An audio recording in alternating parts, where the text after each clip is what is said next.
ఇంకొక విషయం, నేను ఈరోజు డీజీపీ గారికి ఈ పత్రికా సమావేశం ద్వారా నేను అభ్యర్థిస్తున్నా, నా మీదికి దాడి జరగబోతున్నట్టు నాకు స్పష్టంగా కొంతమంది తెలుగుదేశం పార్టీ నాయకుల ద్వారానే నాకు ఒక వర్తమానం అందింది.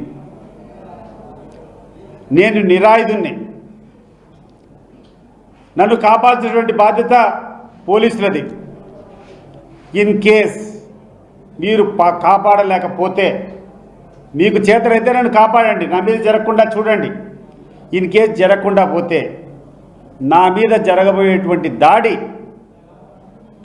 స్పాన్సర్డ్ బై ఈ రాష్ట్ర ప్రభుత్వం, లోకేష్ అండ్ బీటెక్ రవి. నాకేమైనా జరిగినా సుమోటోగా లోకేష్ను, బీటెక్ రవిని పెట్టి సిబిఐ ద్వారా విచారణ చేయాలని చెప్పి నేను కోరుకుంటున్నాను. ఎందుకంటే